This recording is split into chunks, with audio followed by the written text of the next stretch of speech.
Bueno, buenos días, buenas tardes. En este video lo que voy a hacer es explicar los ejercicios 11 y 13 del grupo 14, de la guía del grupo 14. Empezando entonces por el 11A, el cual pide analizar por qué el dióxido de carbono es un gas, mientras que el resto de los dióxidos del grupo son sólidos. Entonces, acá simplemente lo que tenemos que hacer es recordar las características de estas moléculas, ¿sí? Sabemos que el dióxido de carbono está compuesto por un no metal, que es el carbono, ¿sí? Y dos átomos de oxígeno, el cual también es un no metal. Esto hace que la fuerza intramolecular que une a estos átomos sea un enlace covalente y que las fuerzas intermoleculares que hay entre estas moléculas sean fuerzas de dispersión del onda. ¿Por qué? Porque esta molécula es apolar, ¿sí? Si acá vemos las densidades de carga de cada uno de los átomos y vemos que los momentos dipolares son opuestos, por lo tanto se anulan y eso da un momento dipolar total de la molécula igual a 0. Como estas moléculas entonces son moléculas apolares, las fuerzas que mantienen unidas a estas moléculas son fuerzas de dispersión, las cuales son muy débiles, y esto genera que este sólido sea un sólido molecular. Como ya sabemos entonces, los sólidos moleculares son los sólidos más débiles, que tienen fuerzas más débiles, y sus puntos de ebullición son muy bajos. Y por lo tanto, esto justifica por qué el dióxido de carbono es un gas a temperatura ambiente. Ahora, si lo comparamos con los otros dióxidos del grupo, podemos ver que el dióxido de silicio y el dióxido de germanio están compuestos por metaloides, los cuales son el silicio y el germanio, unidos a los átomos de oxígeno. Estos átomos están unidos por enlaces covalentes, pero aquí la fuerza intermolecular que existe es justamente enlaces covalentes. Esto genera que se formen redes covalentes que conllevan a tener un sólido covalente. Estos sólidos tienen puntos de ebullición y de fusión más altos, ya que sus fuerzas intermoleculares son más fuertes, ¿sí? Y si recordamos lo que vimos en la teoría de estos dióxidos,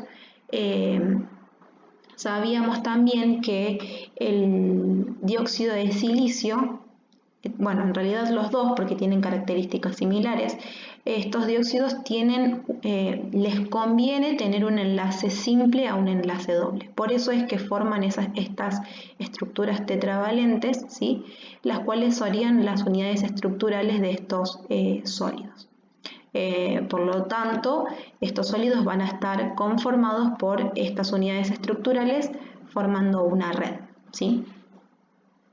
Ahora, si pasamos entonces al estaño y al plomo, estos son metales y al tener una unión entre átomos metálicos y átomos no metálicos, esto hace que la fuerza intramolecular que tenemos acá sea un enlace iónico y por lo tanto las fuerzas intermoleculares sean fuerzas electrostáticas, lo que da como resultado sólidos iónicos, ¿sí?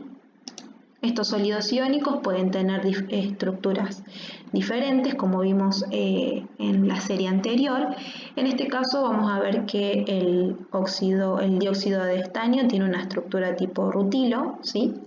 Y el dióxido de plomo tiene polimorfismos, dentro de los cuales los más comunes son el alfa y el beta, ¿sí?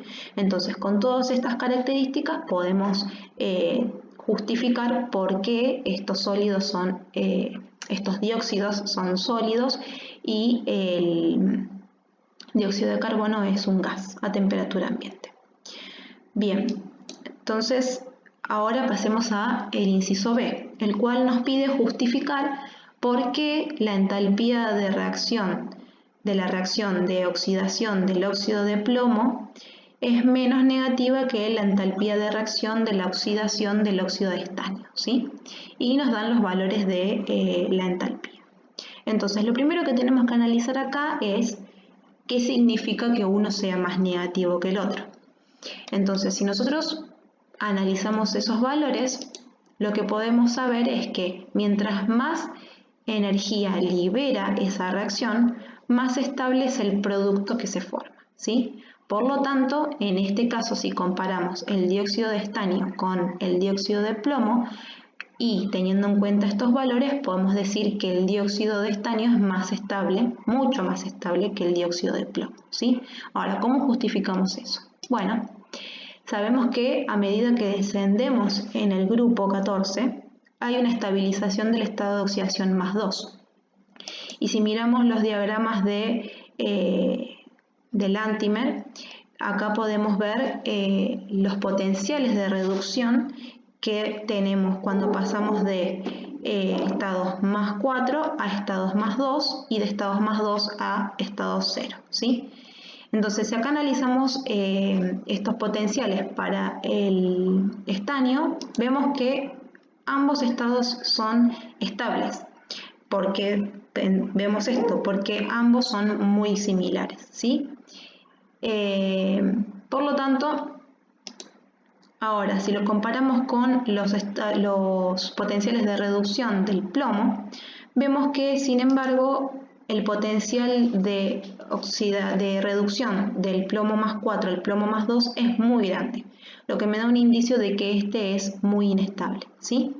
Entonces, teniendo en cuenta que tanto el delta de entalpía como el delta de potencial de reducción pueden darnos información de la estabilidad de un compuesto, podemos observar que como ambos estados de oxidación del estaño son estables, ¿sí? Como vimos acá arriba, esta reacción es mucho más exotérmica que la del plomo, para el cual su estado de oxidación más 4 es muy inestable.